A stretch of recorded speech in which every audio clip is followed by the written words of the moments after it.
Thank you very much, Lucy, and we are all set for the next match. First, Gears Pro League, LATAM third place, led by Choche. They are Fire and Ice.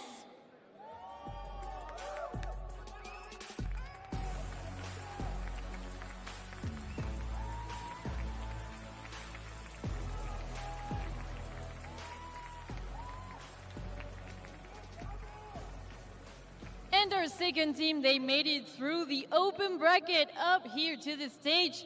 They are coming from Brazil. They are I7KX.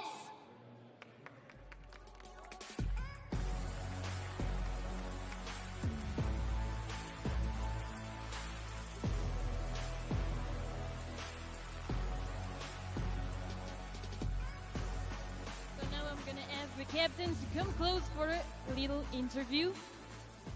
Choche? Yes. And this side? Let's go. So yesterday you guys had a rough day, and today seems like a new opportunity for you guys. So did you work out anything to have better results? Así que el día de ayer tuvieron una jornada difícil, tal vez no los resultados esperados. ¿Trabajaron en alguna cosa para poder librarla hoy? Sí, nuestro mayor problema es cerrar los mapas. En todos los mapas tenemos ventaja siempre y al final nos cuesta cerrarlo, pero vimos videos, trabajamos en eso, así que estamos listos. So he says yesterday they had a good advantage on the maps, but they had difficulties closing those maps, so they were watching some videos last night, and they are ready to take it today. On this side, how was it on the open bracket? And first of all, how was your journey up here to Mexico? It was a bit rough. We lost our final match in the winners bracket, but we're able to win our last match and get up here. We're the only team from South America today, and we hope we can make a good match against them. And let's see how it's going to work. Así que dice que va a dar una buena partida en contra de él. Y bueno, tuvieron un día difícil el día de ayer justamente. Además, bueno, perdieron su match en el Winners Bracket, pero ganaron el de Losers y ahora están aquí, se ven bastante confiados. You seem pretty confident. So what do you think your team has to your advantage? I think we have, we're training for a long time, I guess. We are very close to each other, we are friends, so communicating is not a problem. I think we can use that in our favor. Así que ellos dicen que se llevan bastante bien, que ya llevan rato practicando y la verdad es que eso lo pueden poner a su ventaja. ¿Hay alguna cosa que tú crees que puedas explotar de este equipo? Is there anything you think you can exploit from this team? Sorry. Sí, nuestra experiencia. Yo creo que todos los que estamos de mi equipo tenemos experiencia en momentos así que hay que aprovechar eso. So Choche says they have a lot of experience and that can play in their advantage. So gentlemen, please shake hands, dense la mano, take your seats, and we are ready to go with the match. And now I'm going with you, Lucy. Ooh, they're ready. Let's get this started. I mean, I think we just dive right in right now. And I want to just point out, you know, for Fire and Ice has beaten PK and Astral during the winter quarter. Sure. So it's in their hands. We did give them a little flack leading into that interview, but really when they are ready to pop off and they are willing to and they can close things out, it could be their matchup. Well, that's kind of why we were giving them the flack, is the fact that they did look so good up until this point. My personal expectations for this team were pretty high just based on what I've seen online. And like I said, the real tournament's starting now. They have an opportunity to get out to a hot start against this I7KX team. And this could be the start of the run. Maybe they just need a little bit of a warm-up. Yeah, and you have to give them credit. They're in the strongest region, or one of the strongest regions, right? And we know once they get to their engines going, they could be a very strong team. You mentioned this is their first time on that main stage in front of this crowd. That could be maybe the rejuvenation they need to finish out the rest of this tournament. The real bracket's beginning right now. All right, well, let's see what maps they've actually chosen now to play on. This is all going down to the wire for these maps right here. Did they choose correctly? Training Grounds will be your first map. Asylum, second, and if it goes to a third, District. Guys, is this looking on par for these squads? Yeah, I mean, up until this point, we saw a lot of times that Fire and Ice would pick District, and the last couple times I watched it, it hasn't gone quite their way, so maybe they're feeling a little more confident on Asylum and kind of leaving that District for a potential tiebreaker. And obviously, we don't have a ton of kind of footage on I7KX, but they did pick Training Grounds. A lot of the LATAM teams are very good on Training Grounds. We've seen Fire and Ice, Estral, and PK all have strong performances on that map, so to me, this map pool definitely favors Fire and Ice.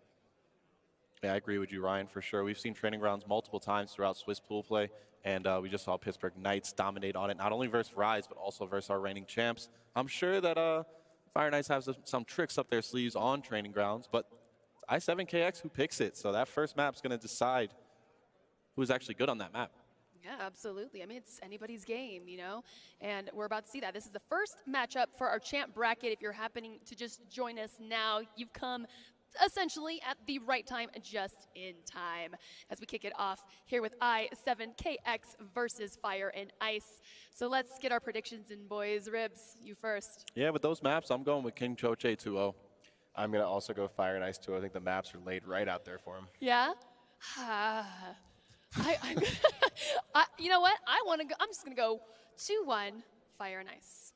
It's fine. All right, we're going to the give distance. I7 a map because that's fantastic. It's a champ bracket, and we want to see all the action right here. So with that said, why don't we kick it over to our casters right now to get the champ bracket underway, guys.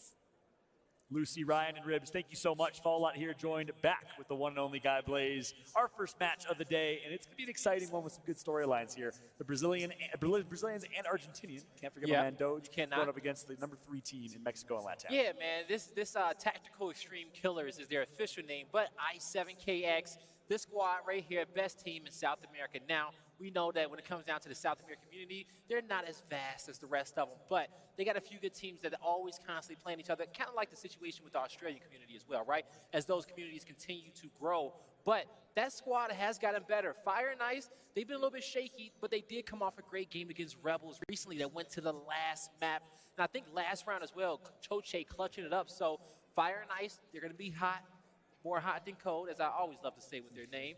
But I'm definitely want to give a map to Tactical Extreme Killers. I don't want to count him out just yet. Dode's won the free-for-all to the last event, so we know he can shoot. We know Prodigy is one of the statisticians of the Gears of War community. He watches all the games. They go over footage, so they got the knowledge there. Let's see if they got the heart.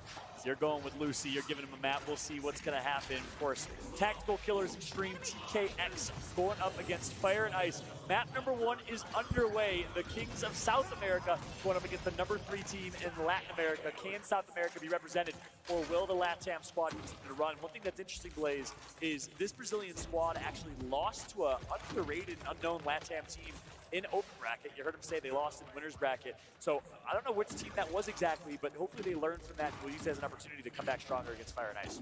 That's the one thing about when it comes to playing an open bracket, that if you come out the winner's side, you're technically going to get an easier matchup in the champ bracket because you're going to be playing a crappier of the Swiss pool teams. So that's good there, but technically you don't get a loss the entire tournament because you go undefeated in open bracket into a single elimination champ bracket, you lose, you're gone. But the losers bracket team, they get a loss.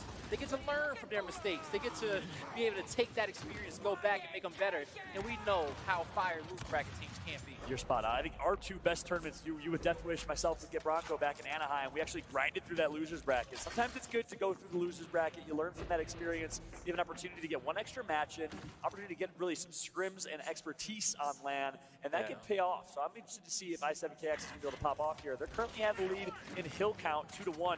We'll see how Choche and Fire and Ice decides to break this. Now Fire and Ice, they got the lead, but they are the offensive team. They need to get in here and get some control over at the training grounds to get into this B-Hill. One player is going to go down. Prodigy's going to push it and clean up the kill. Warlord, he's going to have it down there on B-God. So right now, Tactical Extreme Killers looking good. The B-Hill gets Z-Cap, but here comes the flank in the middle for Prodigy.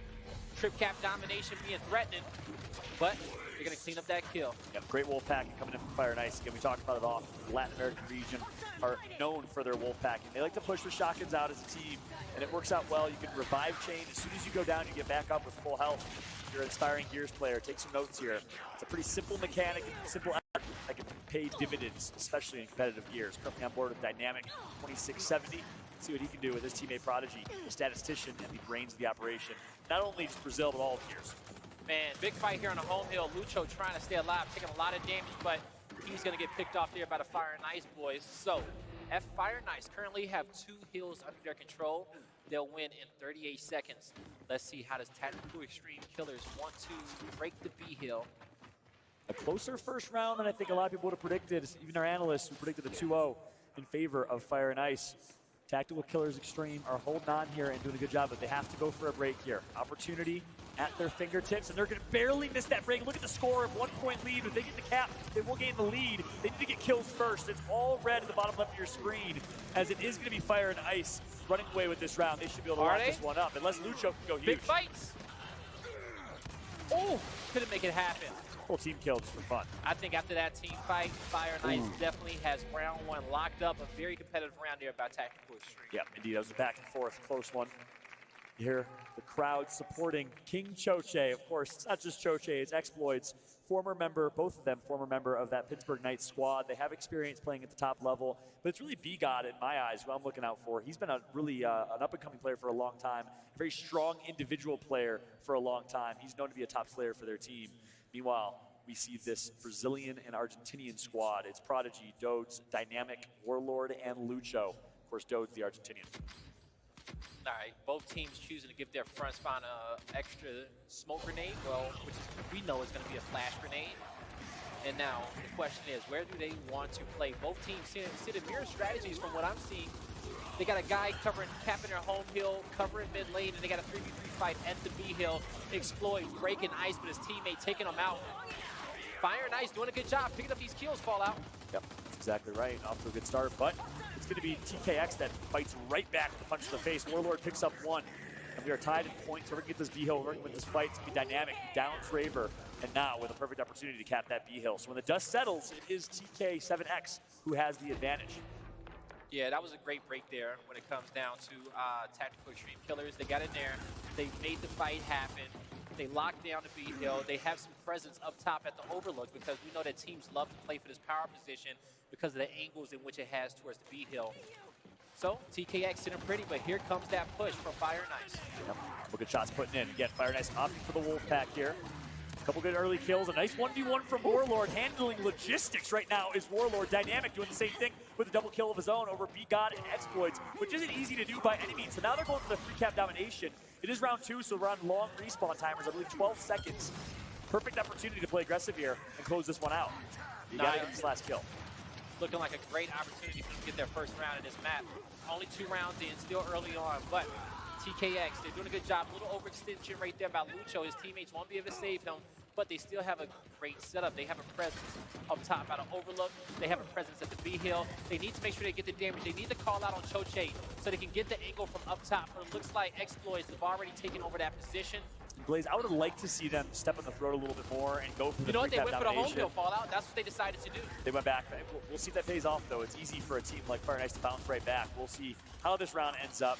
But I do think you have a 3v1 or a 4v1 fight on that away hill. Oh, play look more at aggressive and fight down Tagging there. them up. Finding that angle. Not going to be able to find that down there towards the middle.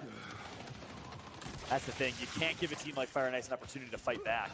They do no longer win off of 1, and Sea Hill's being decapped. So that misplay, that mistake might cost them all of the Doge right now. The Argentinian, the free-for-all champion. We know he has the skill, but the team is not there, and that's a 3-cap domination right back from Fire and Ice, Blaze. The mistake happened when Fire and Ice made a decision to go play for the home hills rather than to defend the B hill. They had 2 players in position with overlook control. They could have got the crosses at B, even down 2-3 people. We saw for a good portion of time. I forgot the player that was on TKX, but he was trying to just chip away at that player's life over there towards the B hill, but he couldn't have the angle. If his teammate was at overlook, he would have had the angle there to get those free downs, but they were just indecisive on what they wanted to play. Based off where their teammates was defending B, they should have just sat in their 2-to-1 hill setup and not got a little overzealous. That's true. So not only did they not capitalize on the opportunity to get the 3-cap domination, they opted for a setup, but didn't necessarily have the right setup with an individual at overlook able to cross and support. And it ended up costing them 2-0 in rounds. Now Fire and Ice takes the lead. What are we seeing off the initials here, Blaze? Now we're seeing right here on these initials, you got TKX. They're gonna be getting towards this B hill currently, but this is when the overload control comes into play, and they're gonna have it. But it's the amount of damage which they're taking. Lucho, he's gonna find an opening towards the middle, so that's gonna be a great kill. Nobody's gonna be able to save him. Now, TKX, they make it into the hill. Actually, they do save the fallout, so nobody able to clean up that kill. But you see the Lancer fires fire nice. They have a lot of control on this map. Yeah, Dynamic is on his last down. Dynamic is going to go down. His third down, of course, is a death. You can't get down more than 2 times. Third time you go down, you die instead, and that ended up costing him and Lucho both their lives. And TKX is opting to throw bodies for that B hill. Fire Nice is opting for more of a support player from host spot, and it's costing TKX as the Fire Nice member. I think it was Choche maybe who was just ripping great Lancer fire into them and was able to connect for a couple kills. Fire Nice, they got 2 hills in their favor. They got a nice lead. It's all up to TKX to push in and make this play. And where's the play going to be? It's going to be at the B hill from what we're seeing, the way this mini-map is going to be stacked. If you got 2 players there, you have overlook control. You want to be able to hop in there and decap that hill. But you see, they got a player in Devil's Corner. You see the outline right there in front of B-God. That's going to be Choche. TKX won't have an angle on him, so somebody has to push him. Lucho knew that, but B-God got some easy shots in the back. This is where TKX has to be very, very coordinated when it comes down to this push. Yeah, it's exactly same exact situation, same exact problem. TKX is throwing bodies into the fight, but B-God in host spot, unless you take care of him some way, somehow, he's just going to rip into you from the side, and ultimately, Fire Nice maintains control here. Nice 1v1 from Dodes. Again, we know of his experience in individuals. He's to win this 1v1. He's going to get knocked and taken out as well. So nothing going right now for TKX. They got to try and turn this around. In my eyes, Blaze, they got to drop shot or something to try and take care of the individual in the host spot that's just raining down Lancer fire. That was B-God before. Yeah, and how do you take care of that player? You need, on the other end, you have Warlord playing that position. He needs to make B-God his primary focus so his team can technically have a 4v4 on the map. If he's constantly Lancering B-God, he will become a non-factor in the play, and his teammates can fight a little bit better 2v2. Yep. Down low when they have to contest that B hill in those situations. Great call out. Yeah, dropping drop shot is obviously the easy answer. The current answer would undoubtedly be kind of mark that guy up. Instead, Choche's cheering. He's trying to get the crowd riled up here, and Fire and Ice is stepping up in a big way. 3-0, 3 straight rounds, and it's really been easy for them, Blaze. Yeah, their first game on the main stage all weekend long. Fire and Ice, the 3rd best team in LATAM. They definitely have support here. And when it comes down to these guys, they got a lot to prove. You know, I'm pretty sure that they didn't expect their Pro League performance to be what it is, but we know how talented this squad is. We know how much of a leader Choche is. We know how much of a young superstar Raver is when it comes down to this LATAM community, and not even just them, Gears Esports as a whole. So this is a tough team for Tactical Extreme Killers to have to take down, but you know, when you think about their progression into becoming a better team in Gears Esports, this is a perfect matchup for them. You're spot on. Good opportunity to improve. Again, you learn from losing, you learn from mistakes, you learn by getting best. People used to ask me, how do you become a pro player? What's the one tip you would give? The one tip I give is, hey, to be the best, you got to play the best. The difference between pro players and amateur teams is we get to scrim against each other every day. We're going to continue getting better. So you have to show up to these events. You have to practice against the best teams and players, otherwise you won't be improving. All right, good teamwork here by TKX, trying to get into that hill. I do believe that player will go down at the B side. But Dynamics, he has a cross, but you see how he looks down? He doesn't have an angle on that player. So Fire Nice, they know that if we get a man in that position, we will have a great setup when it comes down to defending this area of the map. The only way you take somebody out of that spot, see, they even wanted to put 2 people there, and what I like to call Devil's Corner, you gotta have somebody flank up the middle, just like Dodes is doing, but almost connected with both kills, but just not enough time. Yeah, same exact example and scenario. They had someone in host spot that was Fire and Ice with a great support fire, and TKX just throwing bodies one at a time.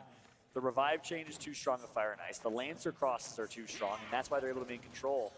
They have to check that person, try to have his head down, and put a Lancer on him at all costs. That person sitting in host spot, that high pocket, raining down shots.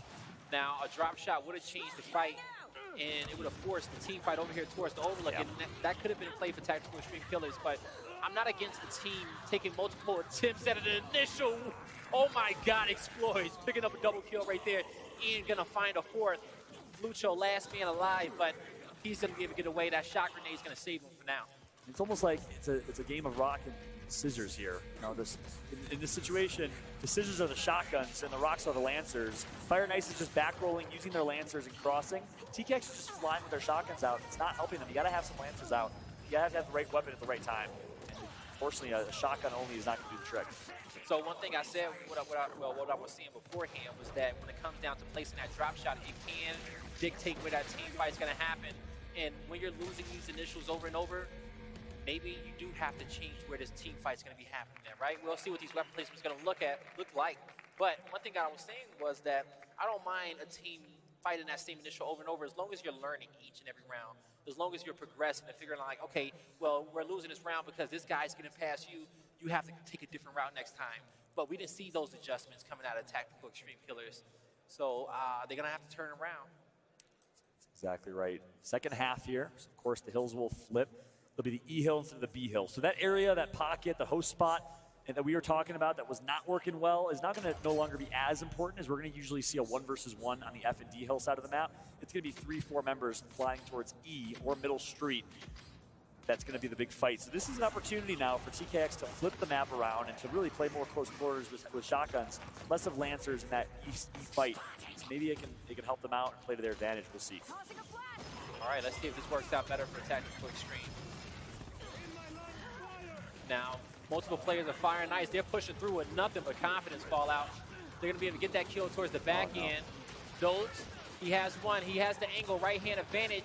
Just needs to connect with the melee, and he has to cross towards the back end. That'll be 4 players down from Fire and Ice.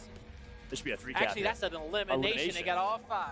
Huge plays right there. And just like we thought, great opportunity, and they capitalize. It's a shotgun fight, in-your-face brawl over towards that E-hill. And we know that they have the skill. That's not the question. They have the teamwork. They have the rotations. They have the Lancer crosses. Well, in this E-hill fight, that's less relevant if you have great shotgun individual skill, and it showed right there for TKX. They show some life. They get 1 round on the board. Let's see if they can keep it up here. Smoke grenade is going to be placed in instance for the other team. All right, let's see what they're going to do with these incinerator grenades this round. Taking a look at our overhead map and seeing how these teams are going to come out of spawn.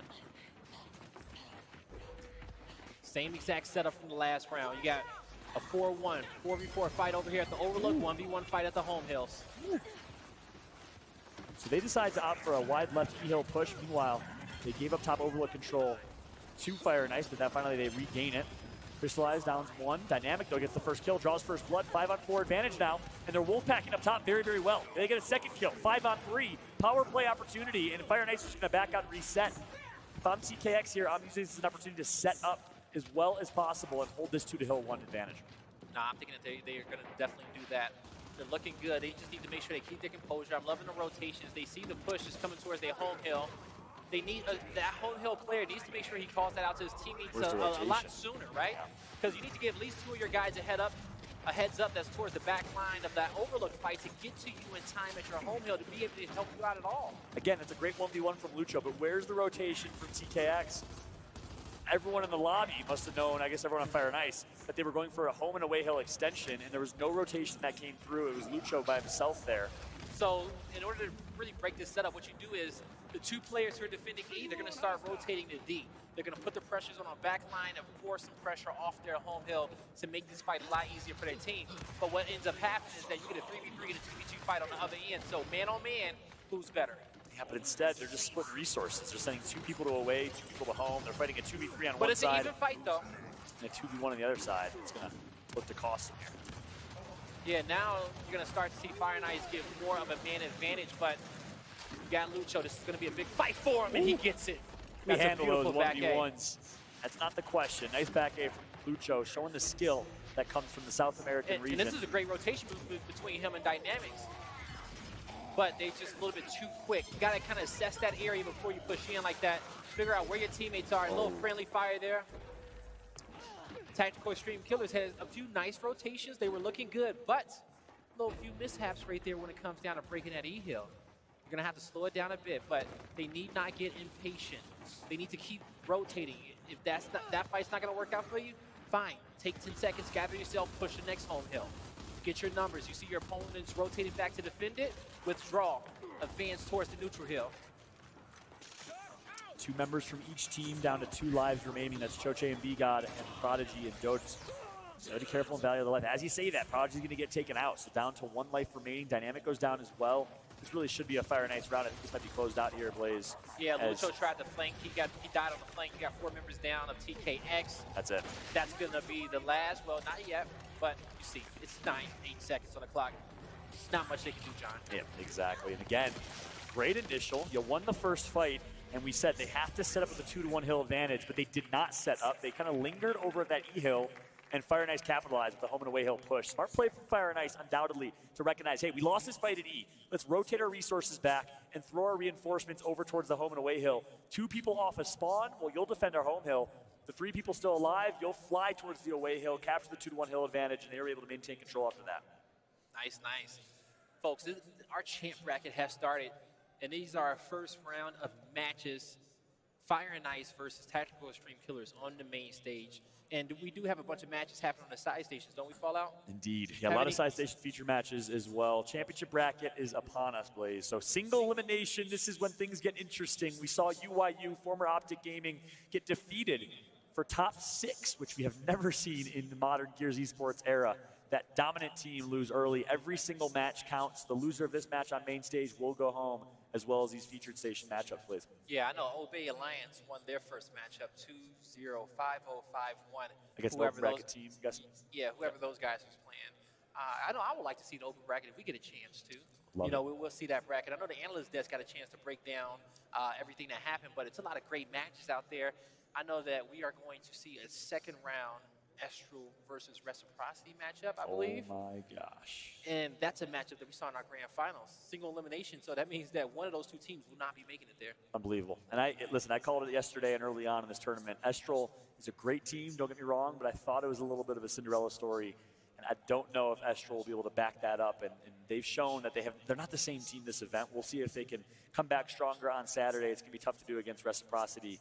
I want to say it was a fluke, but I didn't see Estral place in top 4 of this tournament. All right. Hey, if they do, that means that Reciprocity is not going back-to-back. So they're going to have to get through them. And we know that they're kind of disappointed off that loss which they took to the Knights. So maybe the Knights is just going to have the home field advantage there towards the back end. We'll see. It's quite the home court advantage, too. I mean, the crowd has been insane for the Pittsburgh Knights. We heard a Knights chant. We heard a Desanide chant. We heard an Identives chant come out. I've never seen a more loud and active crowd on Saturday at a Gears Esports event in history. And I'm telling you, this is a different Mexico City crowd here. Of course, as we're now watching the other fan favorites, Choche's team, Fire and Ice, they win 5-1. Hopefully they can continue to go on a roll here. Fire and Ice is looking good. This is our first open bracket team that we've had a chance to see.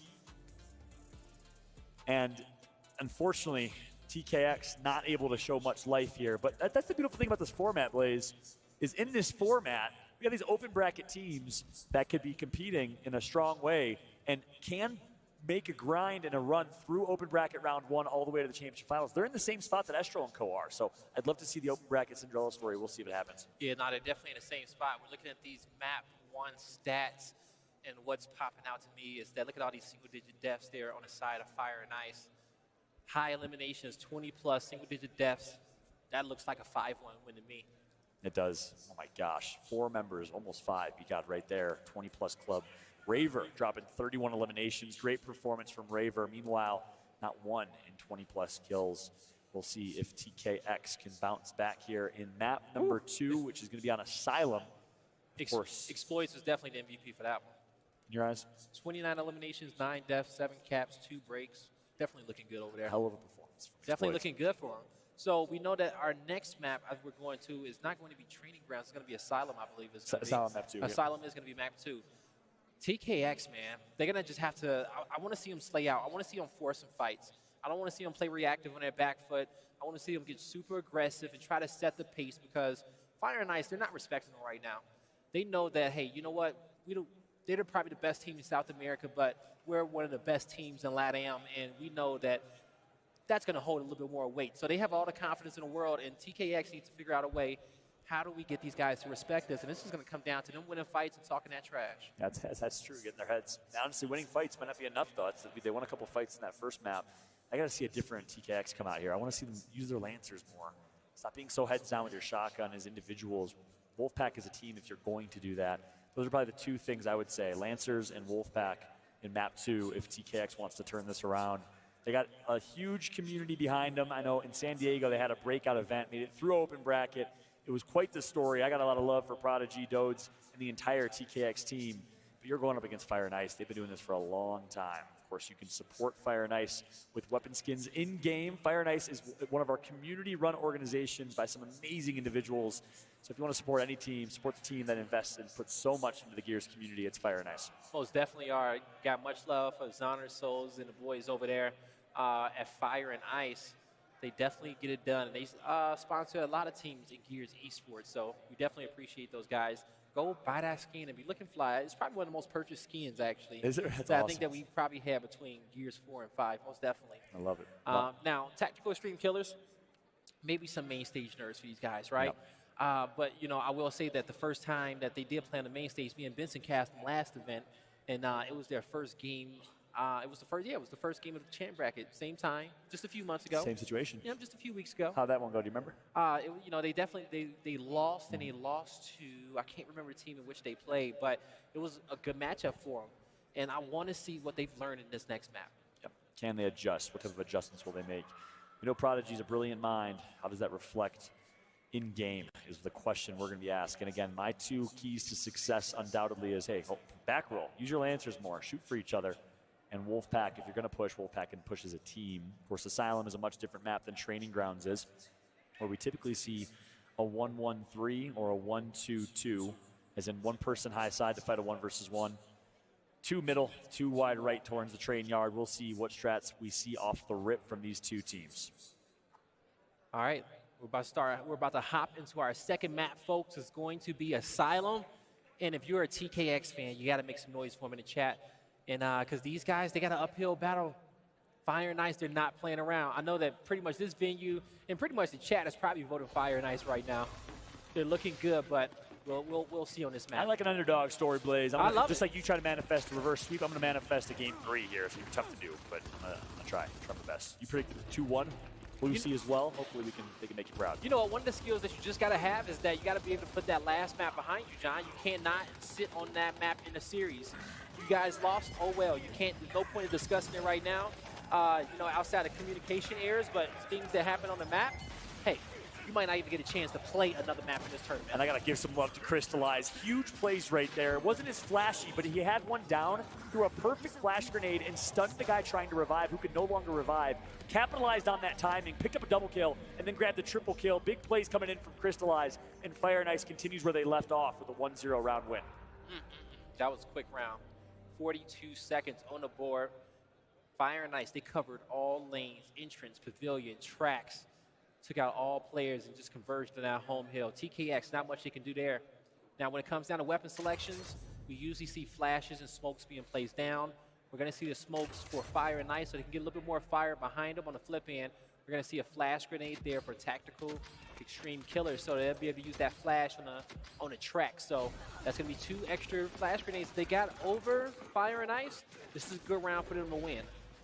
But you still got to use that utility properly. You still got to rotate. You still got to hit your shots. Yeah, exactly right. 2 middle, street, 1 versus 1 for Raver. He's getting tagged up. Flash grenade's going to come out. It's the aggression coming through again. Dynamic getting some good shots into Raver. He's able to back out without a casualty. So now we'll see a stalemate over here. I'd love to see the train yard fight, though, as it looks like things will be heating up towards train yard. Rotations coming through. And Crystallize looking to continue where he left off last round with a push. Exploits and Choche, former members of Pittsburgh Knights, going to draw first blood for their team. And now that's going to give Fire and Ice the setup. They're going to have C. They're going to have the B hill as well. That's a good defensive kill there by Doze to stop any pushes coming out from Fire and Ice. He hits these headshots, hits the body shot, misses that one. Good use of the melee right there from B-God. Of course, revamped melee system in Gears 5. Melee is now relevant again. It wasn't really used in Gears 4 because it wasn't really effective. Good to see players using it effectively here in Gears 5. You already know I was a big fan of the melee back in my day, Blaze. Yeah, a little melee shoot combo, a little BR. Rodeo on melee, yeah, BR, I like that. You know, you find yourself in a difficult situation. You know, you just hit the melee whole shoot right after, almost a guaranteed kill back in the day. Don't get me started on the Halo BXR. Shout out to our Xbox brethren and love, and giving some love to Halo. Nothing like the BXR button combo back in Halo 2. Of course, Gears had a little of its own as well. And double down there for Fire and Ice. That's a good kill by Warlord, but just the teamwork from Fire and Ice too much. The cross came in from the middle. The pinch looks super good. We see the overextension up top, but this is the big kill that Dodes needs to pick up. He's not going to be able to get it, so 2-1 hill advantage, but that's a win by elimination. Again, every time we flip to someone with TKX, they're by themselves. You know, you're wondering, Dodes, that's a smart overextension. He plays the 1v1 spot, so it makes sense. But same thing on training grounds, though. It's a lot of individual fights. I'd like to see them stick together a bit more, but this just continues to be more of the same here. Fire and Ice is just on a level above TKX. And, you know, it's difficult, right? You really love the support that's been shown for South America, but this is the first Gears game where we've seen esports support for South America. So shout out and kudos to TKX, for they've been playing for a long time. They get to actually display their skill. But it's going to take time to narrow that gap, because the Latin American scene has been supported for about 3-4 years now, since Gears 4. And with that said, I'd love to listen into some of the communications here for Fire and Ice. Let's go ahead and jump into an Astro Gaming listen-in with Fire and Ice. Nick, escucha, güey, voy a hacer el estudio mío, güey. Voy con el River. Ok. Capea. Me está pegándome. Es que te rojo. No me está cagando sangre, No me, pocket. No mames, ya, chachiña, güey. Me gusta. Está rojo, píchalo.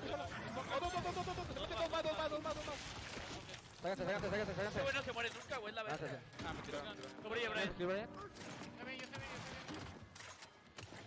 Bueno, chachiña, ¿verdad? Sí, estamos a 3 home. Tenemos touch, Brian, no hay prisa. 3 home. Marca. Al segundo. Verga, hay unos que quedan en el güey. Puto raro, güey. Solamente es uno. Trae six flecha. Voy contigo. Vamos a ver. Vení por pocket 2.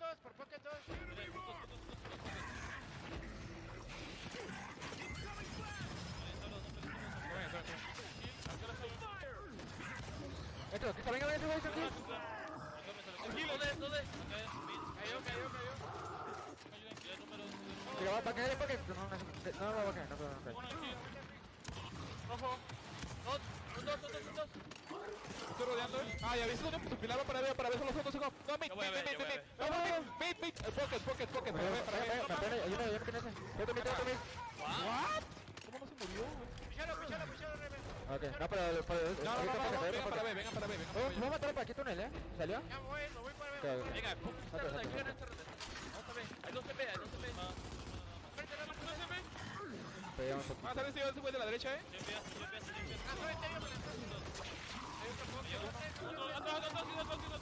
Otro para allá. Se quedó quedando atrás. Eso, güey, puto malo que no va. Pásame, le vamos, ¿cómo aguanta? Bueno. Váyame. ¿Quieren quedar break? 3B. Pasa de puta atrás. ¡Oh, la verga! Me pasé por... Voy a salir, si la ganamos. Rever, eres una verga, homie. Eres una puta verga, güey, te lo juro. One shot, 85 en 1. Ya no salgan. ¿Qué pasa, güey? Lo apreté 2 veces A, güey. Según yo nada más iba a cumplir para estar y apretar. ¿Me parece con el tren?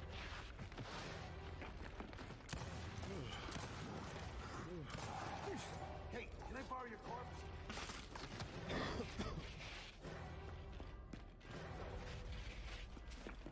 So the one round we jump on board with Fire and Ice is the round that TKX actually bounces back in a great way. They get a first round win in map number 2, trying to show some life. And in that listening, we heard a bunch of laughs coming in on the side of Fire and Ice.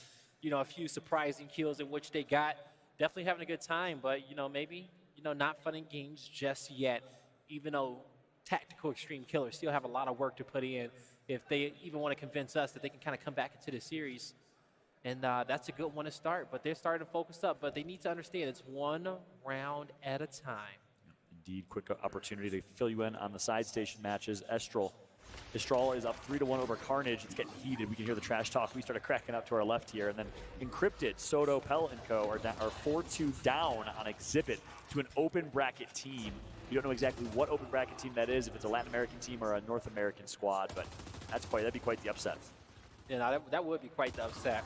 Especially the way that, you know, you said at Fallout that Estro, they haven't been playing too well, and they found themselves in a situation where they do have to play a hot open bracket team, and that Carnage squad has a lot of momentum. But currently, you know, we don't, you know, when it comes down to this matchup, the hot team is going to be Fire and Ice.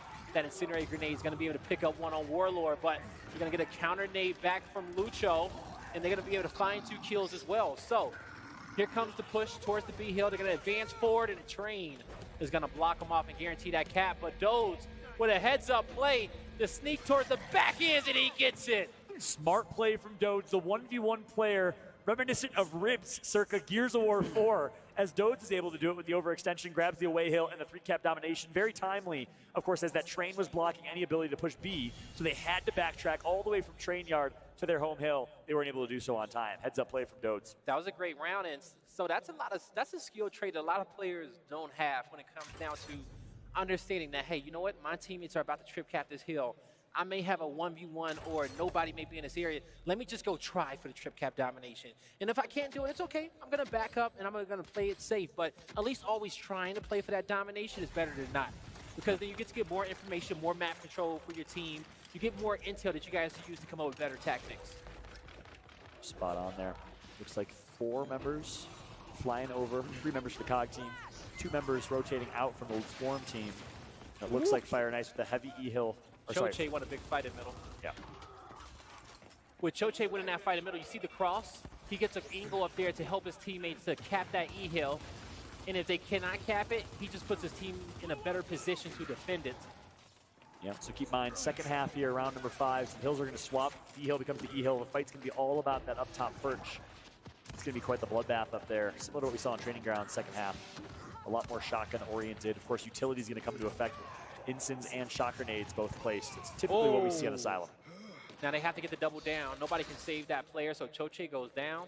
The question is, does Fire and Ice have the numbers? Do they understand where this next push is going to come from? But this is the angle here towards middle at Pavilion. This is why this area is so important to control, because if your teammate has that decap, then you have that cross there in the middle to get to some damage in. Ensign's going to block the entryway of Prodigy, but really not the best Ensign right there. Prodigy's able to push up, not horribly effective. Same with Warlord, not tagged up by the Ensign either, and they're able to break this E-hill if they choose to do so. Yes, they do. However, Begon exploits, picking up one on the other side of the map. 4-on-4 fight. Neutral numbers situation for both teams right now, but E-hill back in control of TKX. Oh, the cross there towards the middle. I think we saw a little mantle kick on there as well. Side mantle, yeah. You know, I heard it, but I don't think his teammates had an angle to be able to down him. Yeah.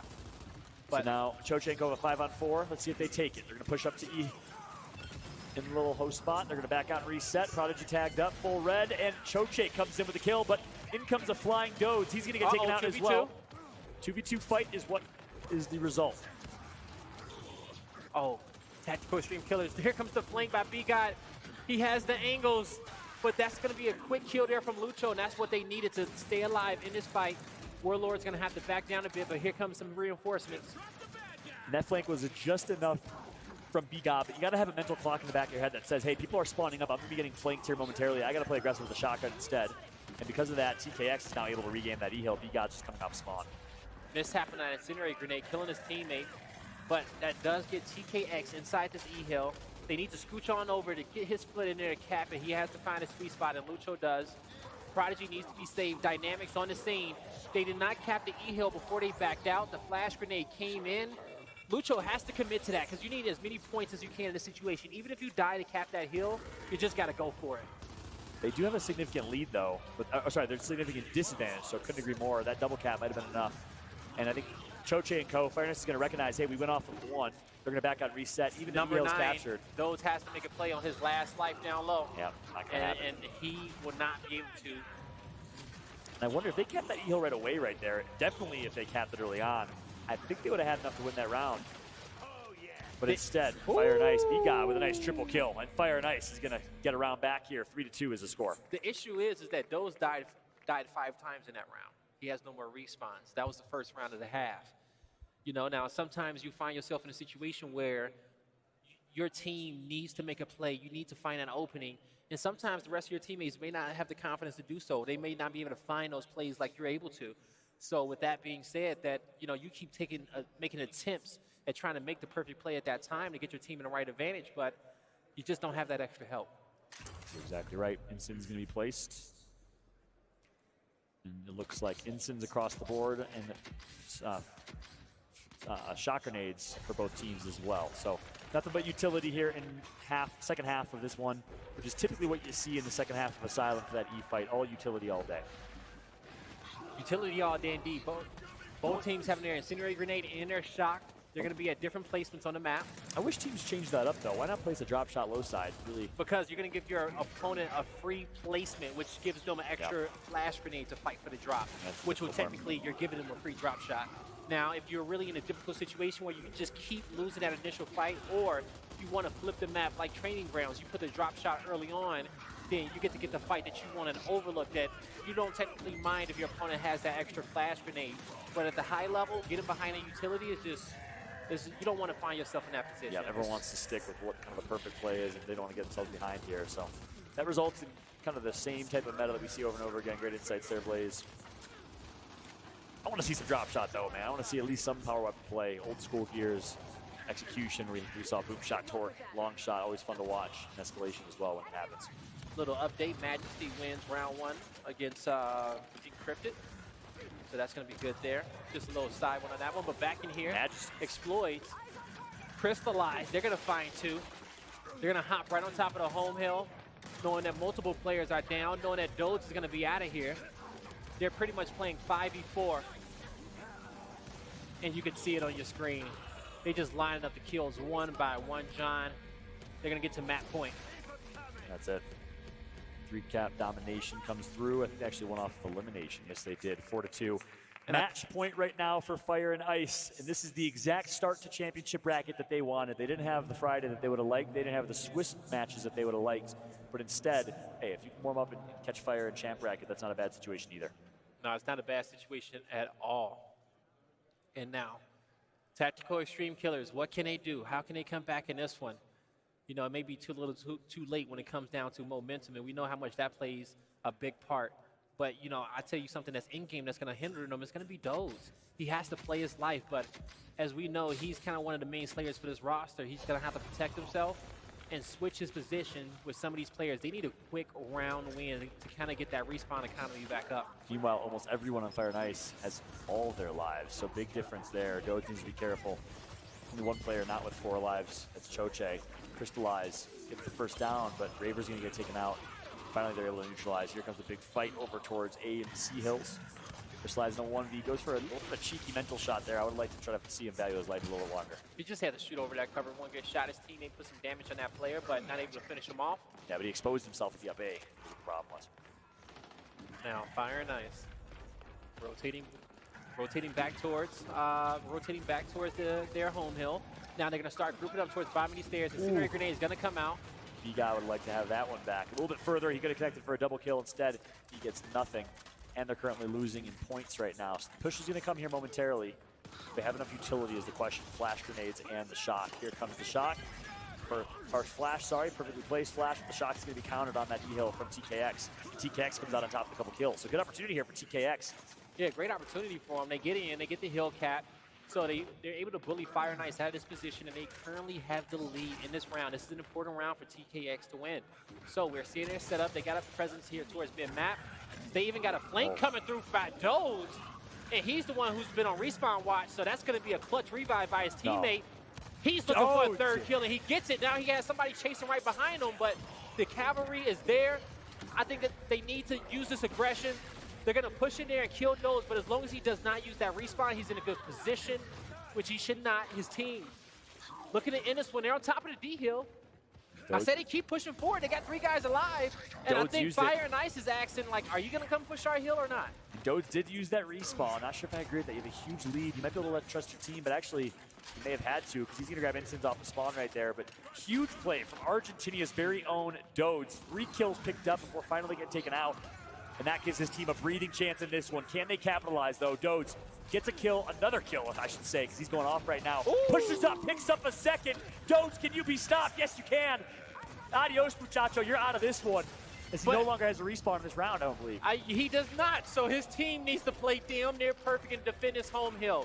They cannot let anyone come down these stairs. It's a big fight at the F-hill. This is a round in which TKX could have won, but that kill by Dynamics and that kill on a home hill right there by Lucho should get them to 4-3, but that nade. They did not cap F-Hill. So they are currently not accruing any time right now, as all Fire and Ice needs to do is keep him out of this hill. Oh, no. And they're going to do exactly that. Dodes can't spawn up. Prodigy's getting tagged up as well. Warlord is downed. Prodigy in a tough spot. He clutches up. He makes it to takes the out E-Hill. The overextension now, a 1v1 at that E-Hill is what it's going to come down to, I think. Dynamic. He's getting blanked. So many opportunities in which you saw Tactical Extreme Killers put in a position to cap these hills and get the points. They just needed 23 more, John. Can they cap this F-Hill is the question. Yes, they do. Now they have to defend. All Dodes can do is watch as his team is fighting an army of Fire and Ice members. The hill's going to be broken yet again, and now COD team will win in 19 seconds. Unless the Swarm team can clutch up exploits in the world of hurt full red, but it's going to be all blue as Fire and Ice does it. They clutch up to win this one 5-2. Congratulations to Fire and Ice and a valiant effort from Tactical Killers Extreme. Yeah, man, Dodes he made some great plays in some key situations, but he had to be more vocal with his teammates saying, hey, you guys need to go in there and fight that fight. But even in the end, when he died, I still thought TKX had a chance. They had a chance to come back. But when it came down to that incendiary grenade on the hill, they had to finish capping. They had to finish accruing those points, getting towards the end. But it was super close in that round.